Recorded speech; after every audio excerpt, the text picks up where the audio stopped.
Je vais vous dire, Africains, réveillez-vous. Vous n'êtes pas sans savoir qu'un homme ou un être humain qui meurt de faim et affaibli n'est pas un être humain et n'est pas un homme. N'oubliez pas, les hommes politiques ont déjà réfléchi à tout, ont déjà réfléchi à vos réactions, ont déjà réfléchi à votre montée de haine, de violence, parce qu'ils le savent. Eux-mêmes sont humains et ils savent très bien qu'un homme ou des hommes ou des milliers de personnes enfermées, dont plus de la moitié n'ont pas suffisamment de quoi manger et n'ont même pas de quoi manger parce que beaucoup, en temps normal, travaillent durement pour subvenir à leurs besoins, ne serait-ce que pour manger un plat dans la journée.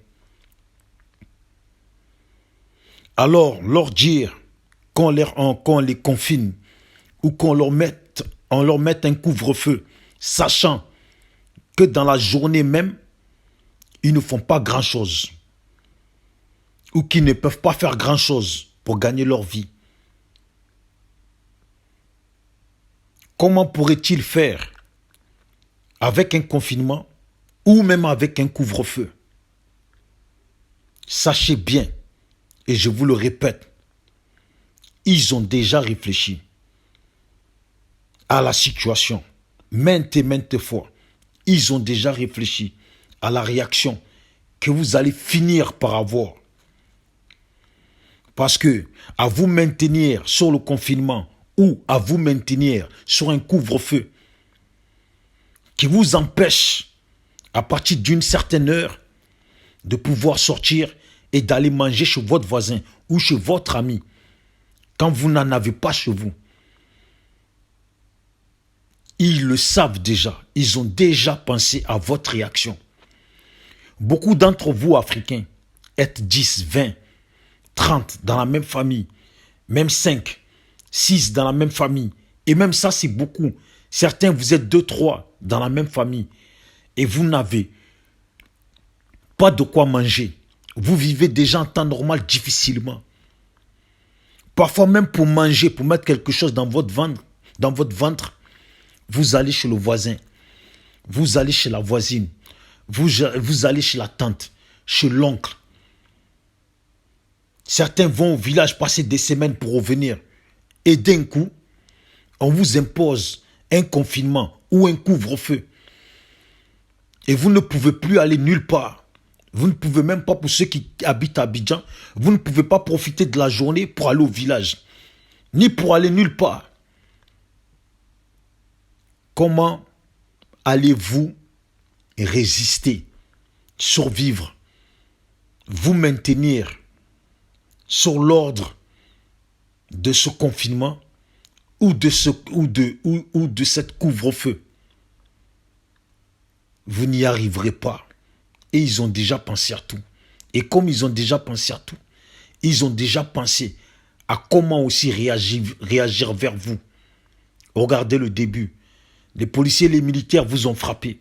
Mais ils savent très bien que là, c'est rien. Le pire qui va arriver, là où vous serez vraiment frappé, là où vous serez vraiment maltraité, ça va arriver. Vous n'allez pas supporter. Et vous ne supporterez jamais, en tant qu'être humain, de vous laisser affamer, de vous laisser vous affamer, de vous laisser mourir de faim. Vous allez finir par sortir. Et ils finiront par faire ce qu'ils ont prévu. Je le dis et je le répète. Même nous ici en France, on se le dit. L'État ou les États, les politiciens ont déjà pensé à tout. Aux réactions de leur peuple, aux réactions de leur population. Vous voyez, à la différence de l'Afrique, c'est qu'ici, ceux qui travaillaient sont payés à 80% ou à 84% de leur paye pour qu'ils puissent pouvoir faire leurs courses. Certains qui touchent le RSA touchent toujours le RSA. Vous voyez, les commerces sont fournis pour qu'il y ait des choses, pour que les gens mangent. Mais l'État a déjà pensé. Parce que dans les magasins, le prix de tout a augmenté. Tout a changé, tout a doublé. Et même plus cher que l'incroyable. Ils savent très bien qu'à un moment donné, la population ne va pas supporter. Parce que ceux qui travaillaient au noir, ceux qui sont sans papier dans la France, ceux qui n'avaient rien avant, ceux qui n'étaient pas inscrits à la CAF, qui se débrouillaient parce que c'était des délinquants. Maintenant, ils sont tous confinés sur des couvre-feux. Ils n'ont plus d'argent pour certains. Ils n'ont plus rien. D'autres qui ont des enfants avec leurs copines, ils n'ont plus rien.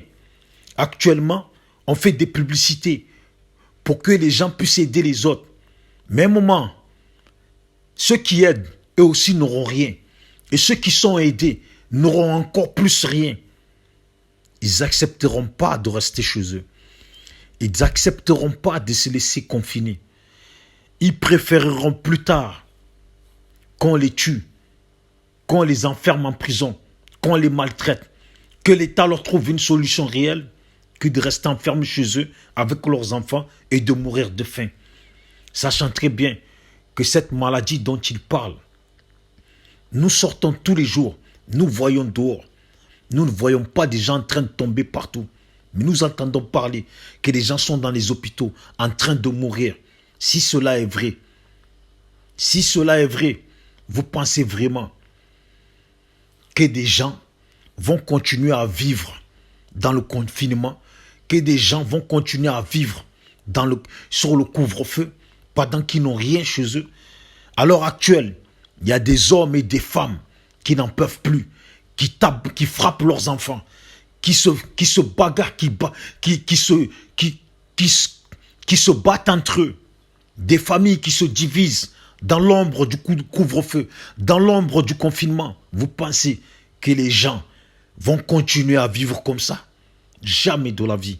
Et l'État a déjà pensé à tout ça. C'est eux les élites. C'est eux qui ont la calculette. C'est eux qui calculent tous les jours. C'est eux qui ont les livres de mathématiques. C'est eux qui ont les dictionnaires de la conjugaison, qui ont les dictionnaires des lettres. C'est eux qui écrivent. C'est eux qui déplacent des lettres. C'est eux qui mettent les i. C'est eux qui mettent la barre sur les t. C'est eux qui mettent les syllabes. C'est eux qui mettent les virgules. C'est eux qui mettent les points. Ils ont déjà tout calculé. Ils ont déjà pensé à tout. Et avant tout ça, derrière cette maladie, derrière cette épidémie, il y a des choses, il y a de nombreuses choses qu'ils nous cachent. Voilà. Alors, imaginez l'Afrique.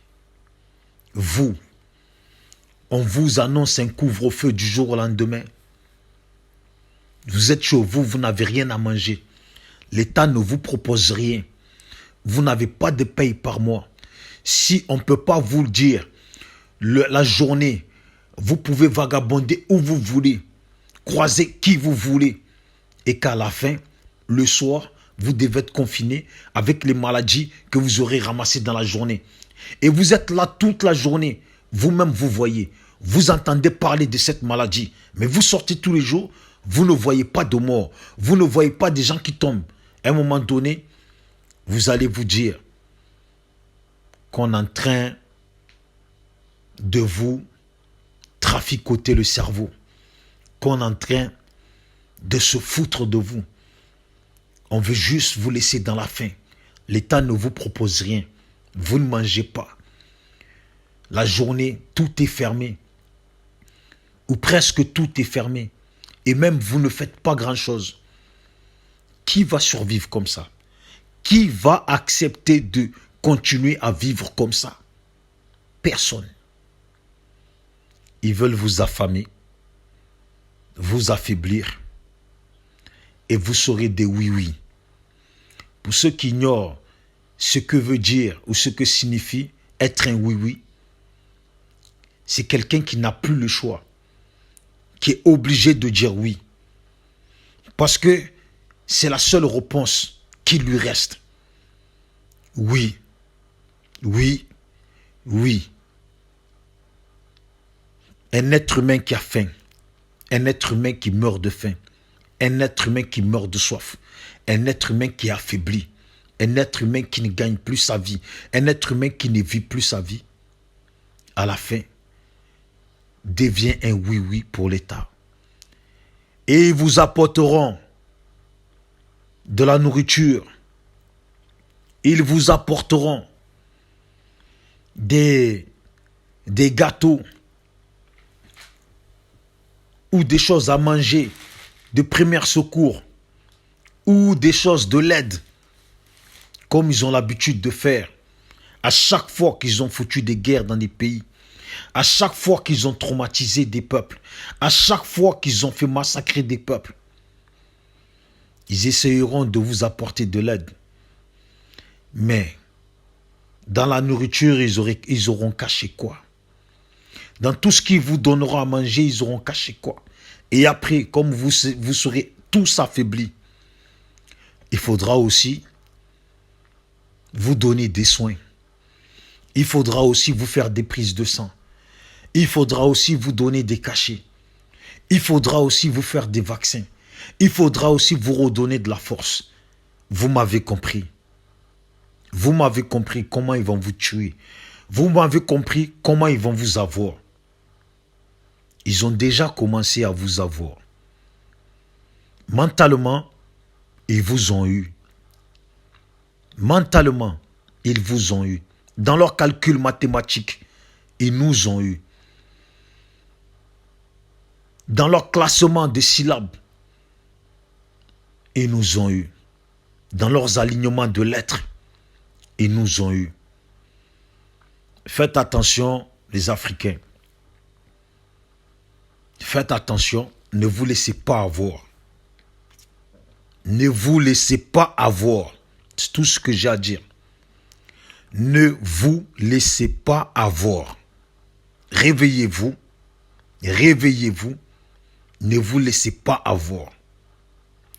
Quand la faim va vous affaiblir, quand la soif va vous affaiblir, vous serez des oui-oui.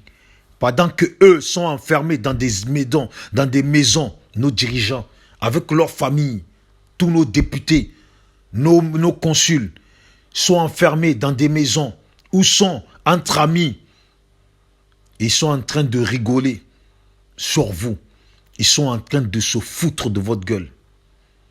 Ils mangent, ils vous laissent dans la faim. À la fin, vous serez des oui-oui. La réaction que vous allez avoir, elle sera la bonne. Mais ils ont déjà calculé celle-là aussi. Parce qu'ils savent, quand vous n'allez pas supporter, vous allez réagir avec la violence. Vous allez réagir avec une rébellion qui ne dira pas son nom. Mais tout ça, ils ont déjà pensé à ça. Et c'est pour ça qu'ils ont mis en place le confinement et le couvre-feu. Ne vous laissez pas avoir. Tout ce que j'ai à dire, Bijoux d'Afrique du SLPG, seul le peuple gagne. Réveillez-vous. Battez-vous pour vous. Votre première sécurité, c'est vous. Votre première défense, c'est vous. Ça ne viendra de nulle part. Ne vous laissez pas endormir. Tous les jours, il fait jour. Tous les jours, il fait nuit. Mais vos regards doivent être éclairés. Vous devez voir dans la journée et lire la journée comme un être humain. Lire la nuit comme un chat, comme un chien. Lire la nuit. Parce que ils n'ont rien de beau à vous proposer. Rien de beau. Tout ce qu'ils ont à proposer, c'est des maladies, des vaccins et la mort. Sur ça, c'est à vous de sauver votre vie. J'ai déjà parlé, hein? À vous de réagir et à vous d'agir. SLPG, seul le peuple gagne. Ils ont déjà vacciné, commencé à vacciner au Sénégal. Les enfants sont morts. vacciner au Bénin et ils font vacciner des gens à droite, à gauche. Et l'objectif, vous la connaissez tous, vous n'êtes pas bêtes. Ne vous laissez pas avoir avec les histoires de confinement, des histoires de couvre-feu. Quand on est une population de gens qui en temps normal ne mangent pas 2 à 3 fois par jour, comment les confiner dans la faim? Comment les confiner sans rien leur donner, sans rien leur proposer? Qui va exister à un tel confinement ou à un tel couvre-feu? Qui? Personne. Voilà. Et je pense qu'ils sont les premiers et ils ne voudront pas, ils n'auraient pas aimé être à votre place. Ciao, ciao.